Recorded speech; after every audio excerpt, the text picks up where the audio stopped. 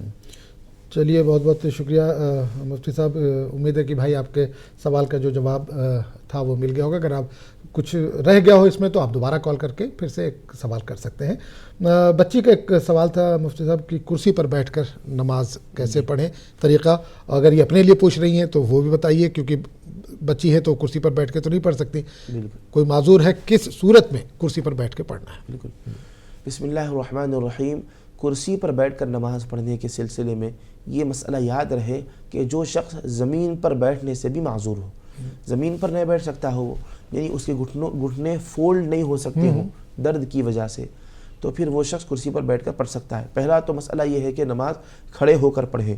اگر کوئی شخص کھڑے ہونے سے عاجز ہے، ٹھہر نہیں سکتا، پیروں میں اگر طاقت و قوت نہیں ہے، تو پورا زمین پر بیٹھ کر نماز پڑھے۔ کرسی بھی یہاں ضروری نہیں ہے، زمین پر بیٹھ کر نماز پڑھے۔ اچھا، زمین پر بیٹھ کر نماز پڑھنے میں کسی کو گھٹنوں میں درد ہو کہ وہ کیونکہ پورے گھٹنے فولڈ ہو جاتے ہیں، ایسا کوئی مسئلہ ہے تو پھر کوئی کرسی پر بیٹھ کر نماز پڑھ سکتا ہے، لیکن بغیر کسی ضرورت کے جو فیشن چل رہا ہے کہ لوگ اپنی مجبوری کی وجہ سے پڑھ رہے ہیں، کسی کا دیکھا دیکھی لوگ بھی کرسی پر بیٹھ کر نماز پڑھنا شروع کر رہے ہیں، تو ایسا مسئلہ غلط ہے۔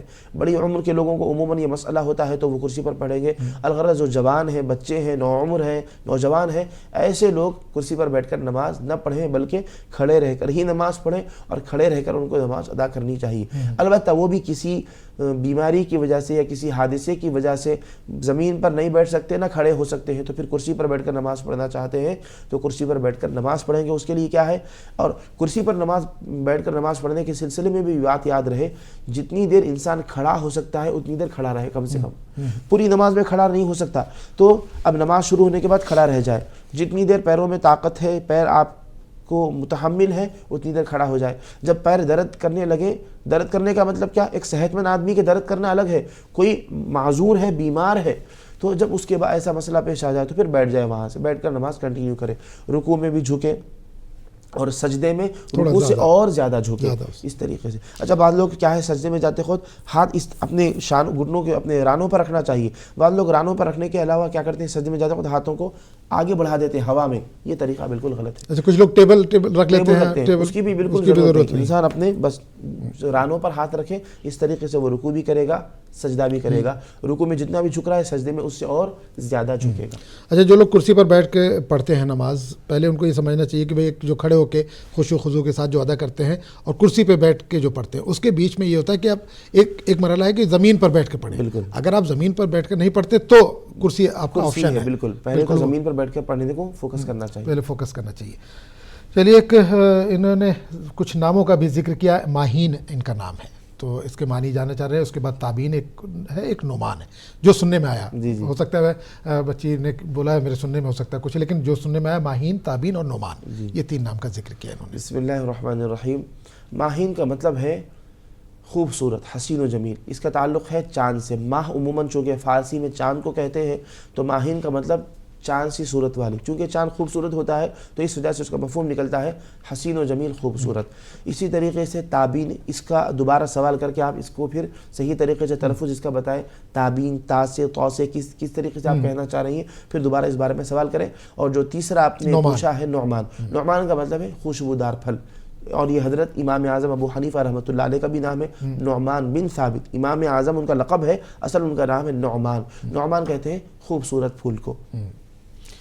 تو چلیے ناظرین, نماز اور ہم, آج کا یہ ہمارا عنوان ہے. آپ کے ذہن میں بھی کوئی سوال ہے تو بلا جھجک آپ کال کر سکتے ہیں. مفتی مصباح الدین عمیر صاحب لگاتار ہمارے ساتھ موجود ہیں جو آپ کے سوالوں کے جواب دے رہے ہیں. آج کے عنوان سے ہٹ کے بھی اگر آپ کے ذہن میں کوئی سوال ہے تو بھی آپ کال کر سکتے ہیں. قرآن سنت کی روشنی میں انشاءاللہ جو بھی اس کا بہتر حل ہے وہ دیا جائے گا. مفتی صاحب, ہم لگاتار بات کر رہے ہیں, بچی کا کال آیا, اسے ذہن میں آیا کہ بچوں کو کس طرح سے ہم نماز کے لیے راغب کریں یا کس طرح سے ترغیب دیں. ابھی تھوڑی دیر پہلے ہم نے ذکر کیا بھی والدین کی اس میں کیا ذمہ داری ہے. تو ہم مسجد میں خود نہیں جا رہے ہیں, ایک بچوں سے کہنے جاؤ نماز پڑھ کے آؤ, تو کیا طریقہ کیا ہو سکتا ہے بچوں کو نماز کی طرف راغب کرنے کا؟